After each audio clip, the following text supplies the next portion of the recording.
Hi guys, welcome to Memo's Tutorials. We are looking at gradient today.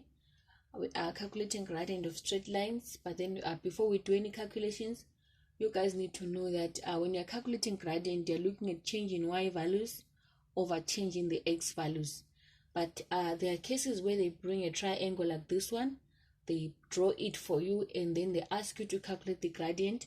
So the easy way that for you to get your solutions is just simply say vertical move upwards over horizontal move, and you move to the right. Okay, so from this point, moving upwards vertically, and according to my graph here, my Cartesian plane, I hope you guys can see, I'll move from -2, I'll say 1 2 3.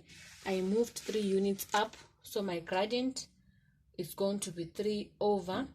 What about the horizontal?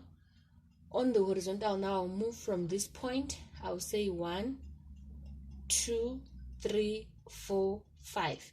It's going to be a 3 over 5.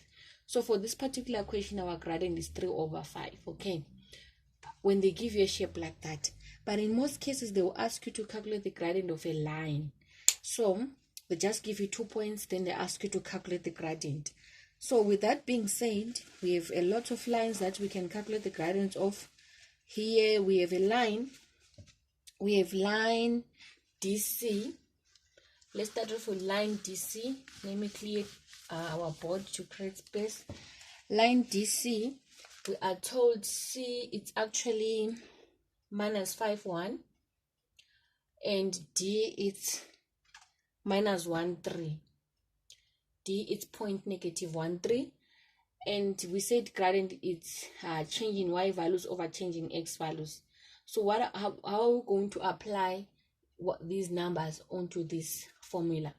So what it means, changing y values over changing x values, we say y2 minus y1 over x2 minus x1.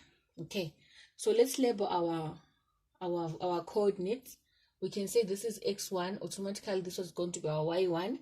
We say x2, this is going to be our y2. So with that being said, now we can say it's 3 minus 1 over -1 minus -5, like that. 3 minus 1 is a 2, then -1 minus -5, a minus and a minus, they'll give us a plus. So -1 plus 5 is just going to be a 4, and 2 over 4, we all know it's a half, right? So our final solution for this one, it's a half. Okay, so another way for you to master y2 minus y1 over x2 minus x2 minus x1, you can say yb minus ya over xb minus xa. Okay,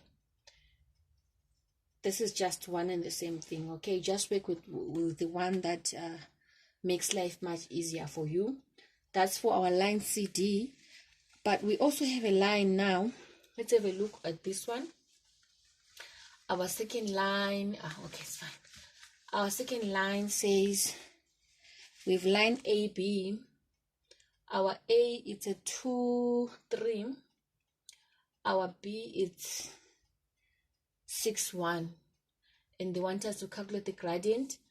We just identify our x1, y1, x2, y2, right? We'll say 1 minus 3 over 6 minus 2. 1 minus 3 is a -2. 6 minus 2 is a 4. Our answer is a -half for this one. Okay, and then the last example that we're going to look at is for line EF. And they say our E, it's -5 minus 2, and our F is a 2 1. F is 2 1. Okay, when we say 1 minus -2 over 2 minus -5, we are going to get 1 plus 2 over 2 plus 5, which gives us a 3 over 7. So this is our gradient for EF. Okay, this is how we calculate the gradient of a straight line. See you on our next video.